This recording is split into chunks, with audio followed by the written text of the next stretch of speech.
yet. If so, I apologize, but the good news is it should be easy to take a good nap. So we're in the very tail end of 1 Samuel chapter 3 this evening. We were up to verse 19, which really just provides an overview for us of Samuel's life from the point that this word of prophecy was given to him in the evening when God is speaking to Samuel in the presence of the Ark of the Covenant to the point of the events in 1 Samuel chapter 4. So 1 Samuel 3, 19 through 21 really kind of belongs more with 1 Samuel chapter 4 than with 1 Samuel chapter 3.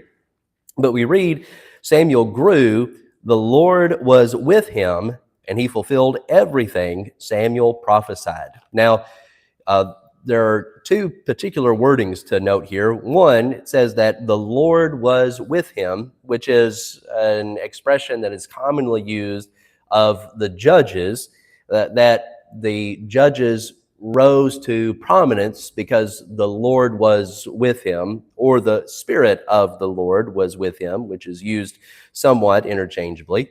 And we will see that Samuel is described as not just prophet, but judge throughout the course of 1 Samuel. And also that the Lord fulfilled everything Samuel prophesied. Now, it is interesting that it is worded this way, that not that everything Samuel prophesied was fulfilled, but that the Lord fulfilled everything that Samuel prophesied. Now, it doesn't mean that Samuel was responsible for his own prophecies, right? Samuel didn't just decide to say, hey, when you wake up in the morning, every tree will be bright yellow. And God said, oh, well, now I guess I got to make all the trees bright yellow because Samuel said it. We see already in the previous verses that Samuel was very careful with repeating the words that God gave him. So the prophecies that Samuel is making, or the prophecies that Samuel are making, are the ones that God has given him. But it's worded this way in particular, emphasizes that the Lord is bringing those things to their end, which is somewhat relevant to the question that people have of, well, if God knows the future, does that mean that those things are already established, that we don't really have free will if God knows the events that will take place in the future? And even though these future events are being revealed to and through Samuel the prophet, we still see that God is bringing them to fruition. They were not decided on ahead of time, even though they were foreknown ahead of time. So I think here this is a very brief but compelling argument to say that God's knowledge of the future does not remove the free will of those individuals that are making choices in the future. Right, so verse 20, all Israel from Dan to Beersheba knew that Samuel was a confirmed prophet of the Lord. Now, the fact that he is a confirmed prophet of the Lord, God, of course, gave a test to determine whether or not someone was a prophet. That if they say something and it doesn't come to pass, what are they? Not a prophet. And if they say something and it does come to pass, they are a prophet. And specifically in this context, claiming not just to predict the future, but claiming this divine inspiration from God, and that those events coming to fruition is an affirmation of the claim that was being made. So Samuel here, it's not just that he is prophesying, but that the people know him as a prophet, which is going to be really relevant whenever it comes to the respect that Samuel receives throughout the opening chapters of 1st and 2nd Samuel. Now, verse 21, the Lord continued to appear in Shiloh because there he revealed himself to Samuel by his word. Now, that he continued to appear in Shiloh, right? This doesn't mean a corporeal form. This doesn't mean that he had some physical presence in Shiloh, but that the same way that he revealed himself to Samuel by his word, he continues to appear to Samuel in Shiloh by his word, which is just another way of telling us that Samuel was continuing to receive these prophetic messages that were being relayed. Now, it is relevant here to point out what exactly makes a person a prophet and what makes a prophecy a prophecy. So usually people think that prophets tell the what? Future. And that prophecies are about what kind of events? Future events. And that is certainly sometimes the case. We see that in 1 Samuel chapter 3 here, that the word of prophecy that was given to Samuel was regarding the future of Eli and his family and even all of Israel. But is that the only kind of prophecy? What about Moses whenever he's writing about creation in Genesis chapter 1 and 2? Is that prophecy? Yes, okay, very much so. Is it of future events? Is it even of present events or contemporary events? No, it's of events in the past. So while we sometimes think of a prophet as someone that tells the future, and secularly we sometimes use it that way, it's significant, I think, to remember that a prophet is someone that receives and distributes the word of God. So anyone that whenever people claim that God speaks to them, whether in quiet whispers or plain English or whatever, and they try to refute that they're a prophet because they're not predicting future events, it doesn't matter. They still have to make the same claim, whether it's past, present, or future events. Okay. Any questions, comments? Anything anyone has? All right. So chapter 4 and verse 1 gives us that very important second component of being a prophet. Not just that he has received the word, but that he is distributing or preaching the divine word that was given to him. Because the prophecy comes to Samuel, and then Samuel distributes it to the people. Now, in this case in particular, Samuel's words came to all Israel. We see that not just in the following verses in that they're being distributed, but we see how they are coming to fruition. So Samuel's words here probably refers especially to the message that he received in 1 Samuel chapter 3. And continuing in 1 Samuel chapter 4 and verse 1, we see that Israel went out to meet the Philistines in battle and camped at Ebenezer, while the Philistines camped at Aphek. The Philistines lined up in battle formation against Israel, and as the battle intensified, Israel was defeated by the Philistines, who struck down about 4,000 men on the battlefield. So this is somewhat parenthetical. It's not necessarily directly relevant. Now, what's interesting is that the place Ebenezer is going to be pretty relevant to Samuel in the coming chapters. And we sing the song, "O thou fount of every blessing," right? Here I raise my Ebenezer. And, you know, whenever I was a kid, Ebenezer meant Ebenezer Scrooge. And that was all I knew Ebenezer to mean. But Ebenezer means stone of helping. But we've got two specific place names here. This is not some just abstract, legendary account. This is written as a near detailed account to the events that were taking place. Because the author of the book of Samuel doesn't say the Philistines met in their place and the Israelites met in their place. He names the places that are where they are encamping and meeting, as well as a tally of the men that are killed on the battlefield. So all these types of specific details, sometimes people will say that legends get more complicated as time goes on. The reality is reversed, that details get left out and forgotten and things become more ambiguous.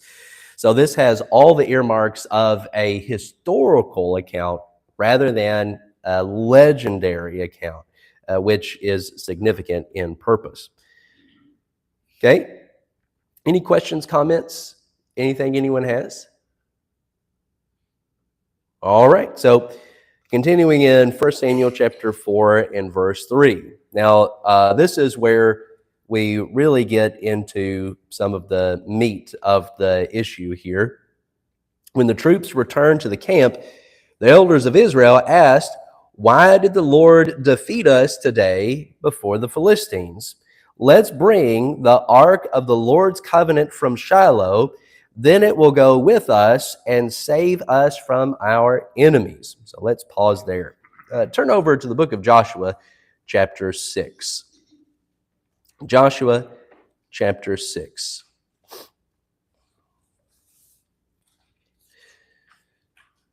Now, this is one of the most well-known sieges of Israel against the Canaanite peoples, the conquest of Jericho.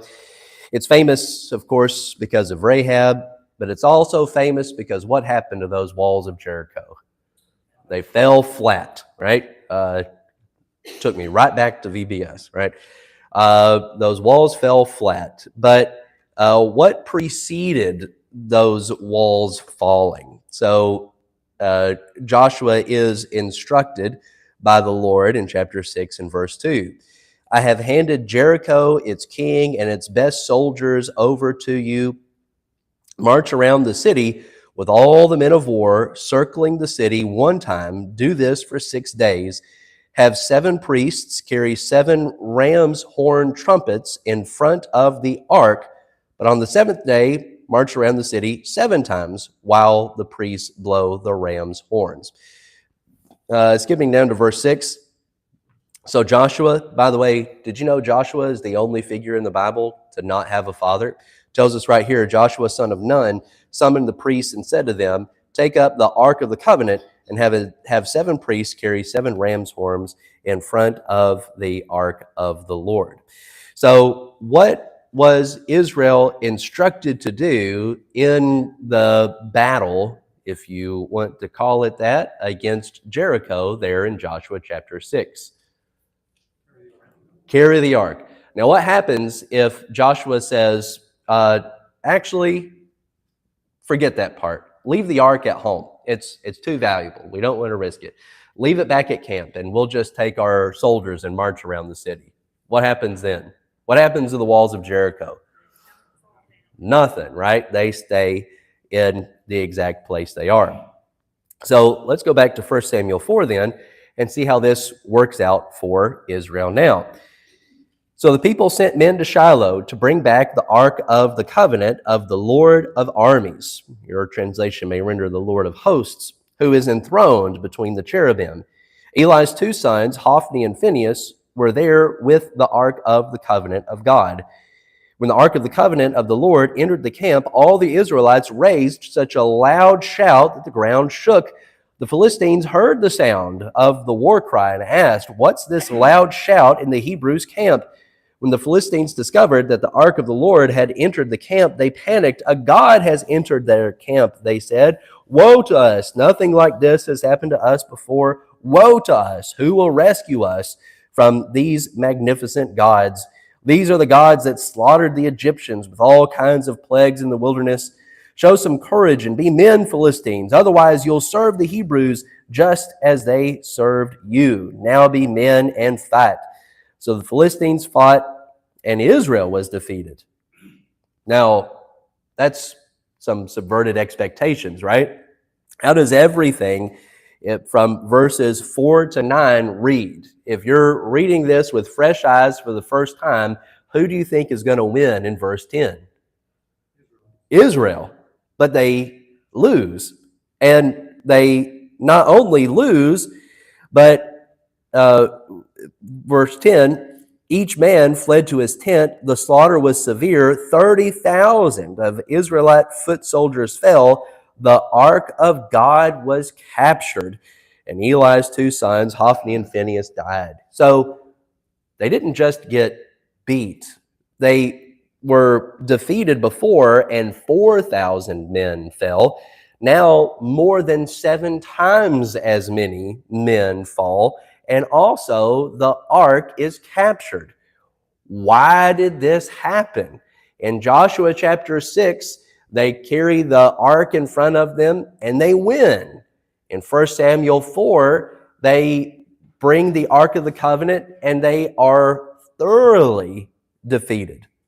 Why might that be the case? Why the change in outcome? Who told them to take the ark in Joshua chapter 6? Whose idea was it to take the ark? God's idea. Whose idea was it to take the ark in 1 Samuel chapter 4? The people's idea. That is perhaps the most explicit, the clearest reason there. And this certainly isn't the only time that we see similar actions being commendable in one place and condemnable in another. What happens whenever Moses strikes the rock the first time, and when he strikes the rock the second time to provide water for them? He strikes the rock the first time, everything's fine. He strikes the rock the second time, and what happens? He's forbidden from being able to cross over into the promised land. He did the same thing both times, right? He struck the rock in the first place, and he struck the rock in the second place. So what's the problem the second time around? God, he didn't speak to the rock. God told him to strike the rock in the first place. And why must we do this for you? Yep. Now, this, I think we're getting ahead of ourselves a little bit, but I think there's a real correlation here to 1 Samuel 15. I think that many of these first chapters come to a head here in 1 Samuel chapter 15, because the people wanted to be great. And that was the reason why they wanted to bring the Ark of the Covenant to where they were battling the Philistines at Ebenezer. Because they thought, hey, if we bring the Ark of the Covenant here, what's going to happen? We're going to win. They wanted to be great. But 1 Samuel 15:22, Samuel, I'm not going to give context here, don't want to spoil everything, but he says to Saul, does the Lord take pleasure in burnt offerings and sacrifices? Does the Lord take pleasure in burnt offerings and sacrifices according to the law of Moses? Yeah, he does. But it's qualified by as much as in obeying the Lord. So we have here, even in the law of Moses, where the prescribed action is emphasized to a greater degree than motivation, purpose behind it, that motivation and purpose was still relevant, that doing the same action in 1 Samuel 4 as they did in Joshua 6 yielded very different results than the other. And that burnt offerings, when offered consistently with the law of Moses, are pleasing to God, that burnt offerings and sacrifices offered contrary to the law of Moses are displeasing to God. Same action, both places. One is commendable, the other is condemnable. So they were not instructed to bring the Ark of the Covenant. But I don't even think that that is the full accounting here.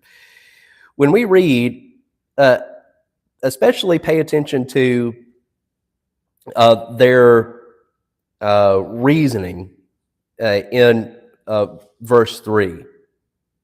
What problem was there with Israel's motivation there? They were putting their faith in the ark, not the God of the ark. Right. So why does the Ark of the Covenant matter? Presence of God, mercy seat. Right? Because it is the mercy seat. It is the place. I want to make sure that I word this correctly. It is the place on earth that is an earthly correlation to God. And we get the idea of that in verse 4, that they bring back the Ark of the Covenant of the Lord of Armies, who is enthroned between the cherubim. But does God derive value from the ark, or does the ark derive value from God?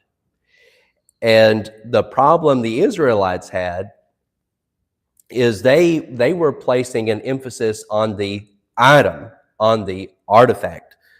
One of the first movies I can remember watching is Indiana Jones and the Last Crusade, and seeing those Nazis get fried by the Ark of the Covenant, right? Man, 80s, 90s, they were a different time. I remember seeing people melt in PG movies and hearts being ripped out of chests and things like that. But digress, or perhaps regress. But, and, you know, there's still this very superstitious aura around the Ark of the Covenant. And not just the Ark of the Covenant, but even certain artifacts. Martin Luther once said that they had enough nails from the cross of Christ to roof every building in Germany. That people had become so enamored with material things, with physical items associated with the period of the New Testament, that there were a lot of fraudulent items circulating, and almost certainly no genuine ones. And there's still something of this mentality today. So the problem the Israelites have in 1 Samuel 4 is they had made themselves Lord of God, right? So the idea is, oh, well, we'll bring the Ark of the Covenant, and God is stuck to the Ark. And if we control the Ark, we control God. And if we control God, we win. Is this a Hebrew way of thinking? Is this a biblical way of thinking? Perhaps I should word it that way.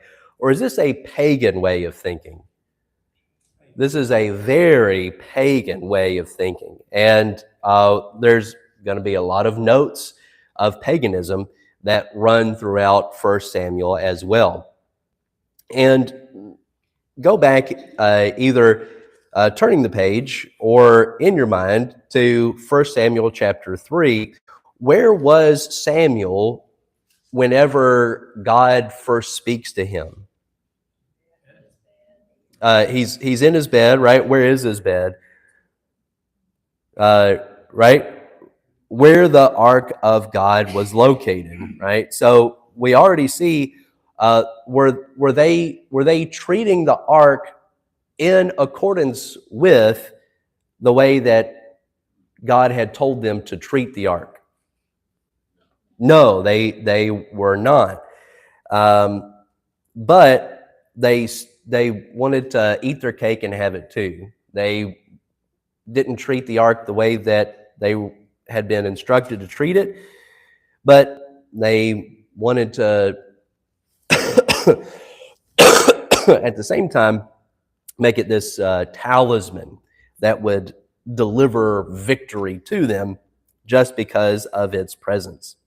And this is a problem that we see Israel having all throughout their history up until the Babylonian exile, really, that Many modern skeptics will say, well, you're just following some superstition. The ancient Israelites weren't even monotheists. They worshipped other gods. Should we be surprised that that's their conclusion? Were the Israelites monotheists in practice? No, right? That's the entire point of the work of most of the prophets.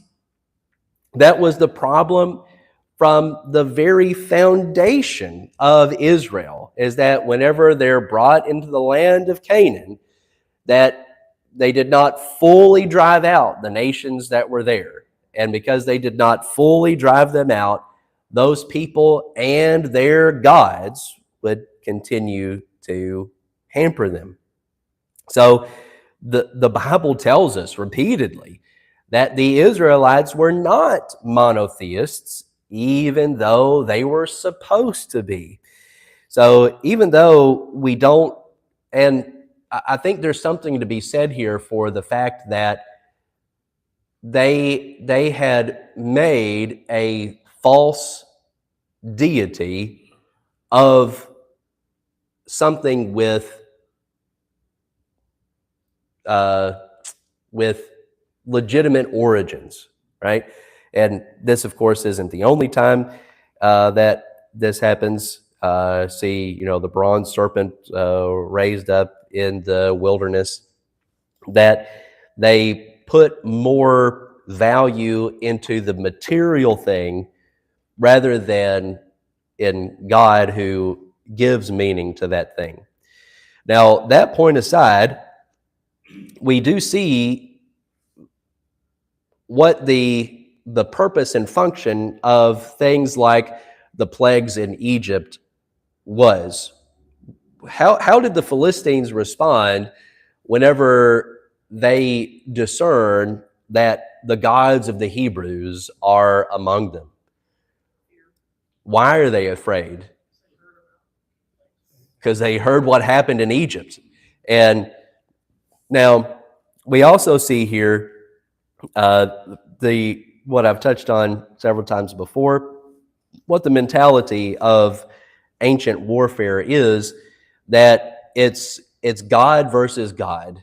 And getting ahead of ourselves a little bit, 1 Samuel chapter 5, that's exactly what happens whenever they get the Ark of the Covenant, because they bring it to the temple of their god Dagon, and they put it in front of his statue to show the inferiority of the God of the Hebrews to Dagon, the god of the Philistines. But we'll talk about that when we get there in more detail. But they're terrified because they know that God is mighty and powerful. And this is exactly why we see God forbearing with the Israelites on multiple occasions throughout the period of the histories of the law of Moses, is that he was patient with them for the sake of his name. Because if he deals with Israel how Israel should be dealt with, this is a very small view of Israel being dealt with as Israel should have been dealt with. They were utterly destroyed here because of their rejection of the right order of God's law, God's role and instruction. So they were dealt with here as they should have been dealt with. But then whenever Israel's defeated, what do the Philistines take away from it? It's not, oh, well, Philistines are better than Hebrews. It's what? Dagon is what? That Dagon is better than Yahweh. So this is the reason why we read that Israel had success for the sake of the name of God, and that God was patient with Israel for the sake of the name of God. And this is also this is also how we see God's name, God's authority being distributed among other nations, other peoples. We're decades removed now from the Exodus from Egypt, but it's still something of a byword to the Philistines. Oh, well, we know what happened to them, so we need to be careful. I need to be strong and fight like men. Okay? Mike? In verse 3, who were the elders of Israel? And was Eli counted among them? So, elders is generally something that is somewhat vague. It can be specific to a particular city, elders within a city or within a camp. And this is probably the elders of whatever tribes were involved in this conflict. So it's not until Saul David that we see all the tribes of Israel being involved in any given conflict. So, if they're fighting the Philistines here on the more western stretches of Israel, the people up in Dan, up in the northern extremes of Israel, they're probably not sending anyone down here to fight in this conflict. So it's probably those that are of authority among the tribes in this conflict here. So probably not involving Eli at all, because Eli is of Levi and not involved in the conflict here directly. But it's, very flexible, the scope to which the elders is used in the Old Testament, whether it's on a more local, more national scale. But here I would say it's probably those leaders among the tribes that are involved in the conflict. But I could be wrong on that. All right. Very good question. Any other questions, comments? Just of note that things didn't change much in Jesus' time. In Matthew 23, when he talks about they would swear an oath by the temple and it meant nothing. But if they swear an oath by the gold, Yeah. then you were bound by it. Yeah. Which is that makes holy? It's the temple that makes the gold. Yeah. Is it the ark that makes God holy, or God that makes the ark holy? Yeah. Is it the temple? And the temple is significant because it's the place where God's name is. And but is it the temple or the ornaments of the temple? And it was for prestige. Again, getting ahead of ourselves, but it's for prestige that they're asking for a king anyways, right? Does anyone recall why Israel says they want a king? They say, give us a king like the nations around us, right? So people were probably saying then, oh, the rest of the world is laughing at you. I'll leave that there before I get in trouble. But real quick, I just wanted to ask about verse 4. So the sons of Eli, which we already know are not unscrupulous men, yeah. not good. Did they kind of just be like, okay, here it is?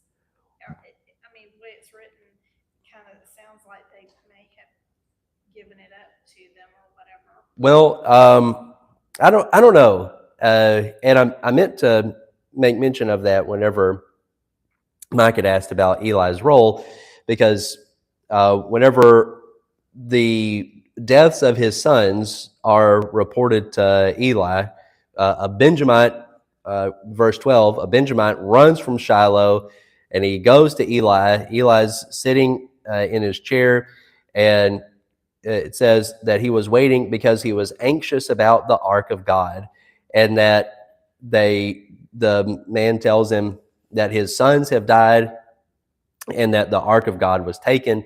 And then in verse 18, when he mentioned the ark of God, Eli fell backward off the chair by the city gate. Since he was old and heavy, his neck broke and he died. So he certainly seems to have a more keen interest in the ark than in his sons. And it seems, this is, purely speculation on my part, but it seems to me that Hophni and Phinehas are going with the ark to take care of it, right? Not necessarily as guards even, but to watch over it, to be supervisors,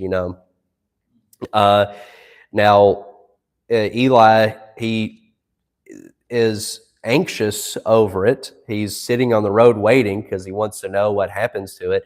But there's no indication that it was taken by force by the Israelites that came to it. Now, was there implied force?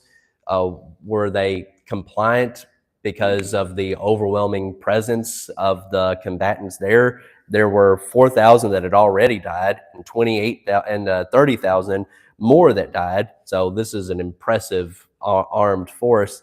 I think that is a little bit more difficult to say, but I feel like, and that means nothing, if there had been some forcible taking of the ark, that it would have been more explicitly stated. But Eli does not seem to have been very enthusiastic about it anyways. So another very good question. Any other questions, comments anyone has? I'm going to be here till 8, no matter what. And we don't have any kids coming in here. So if you have any questions, it's all right. Or you can write them down, save them from next week too. All right. Well, then we'll pick up next week in 1 Samuel chapter 4 and verse 12. 1 Samuel chapter 4 and verse 12.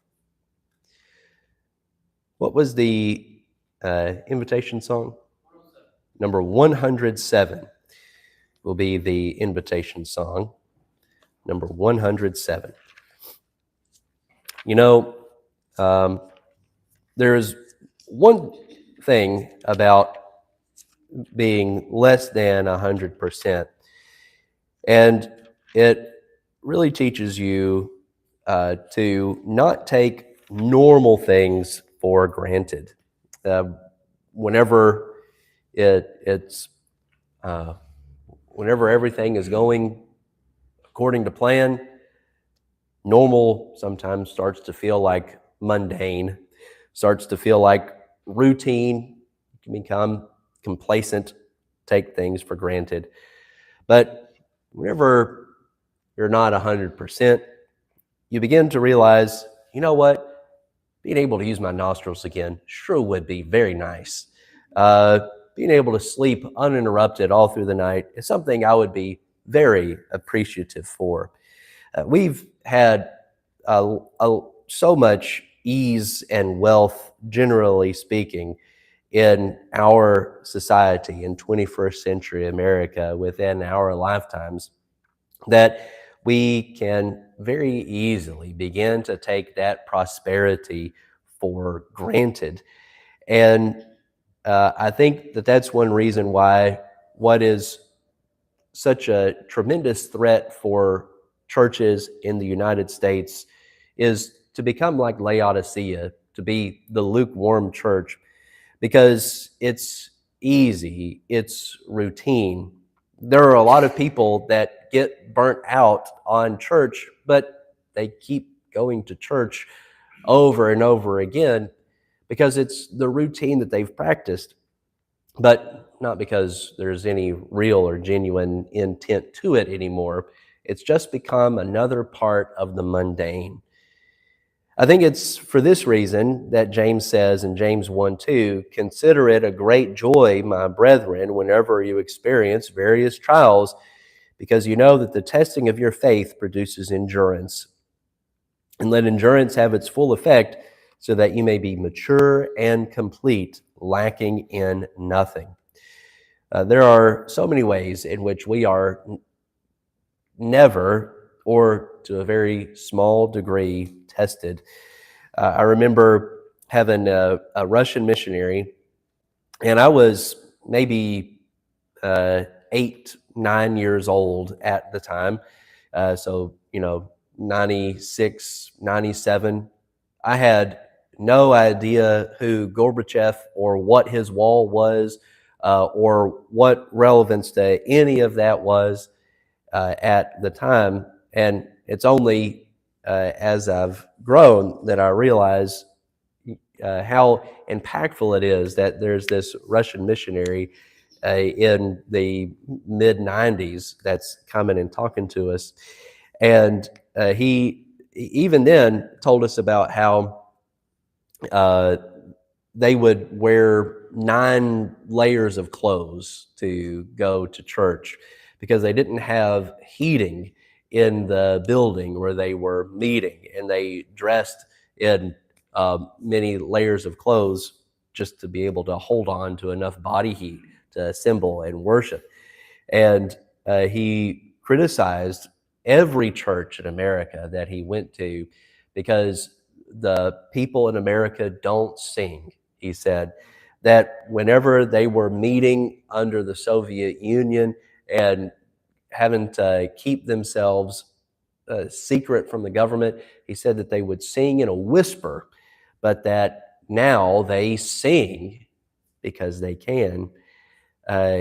He came to really, truly appreciate something that so very often we take for granted as being part of the mundane. There's a very real value in being tested in our faith. Whenever Abraham was tested, God knew already. God knew in Genesis 21 what Abraham would do in Genesis 22. But Abraham did not.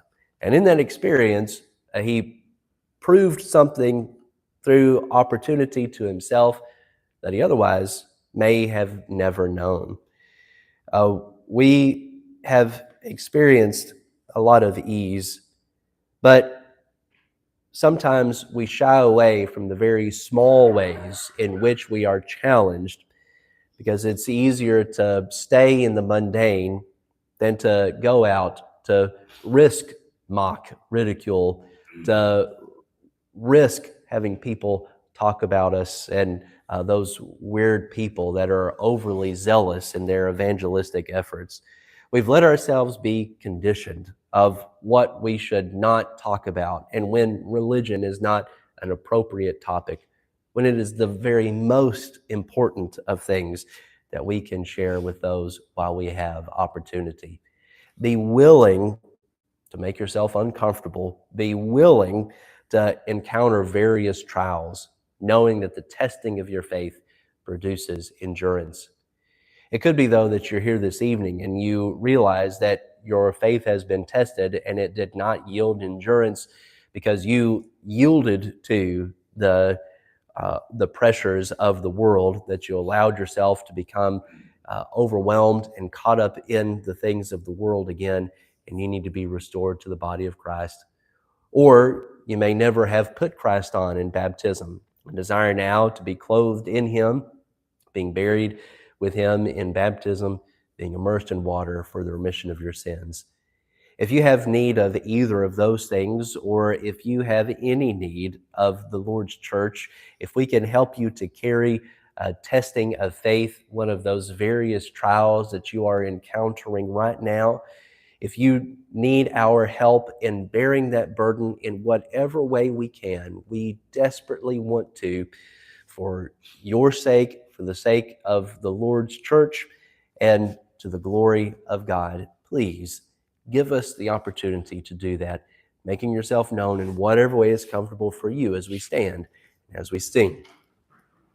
I travel down a lonely road.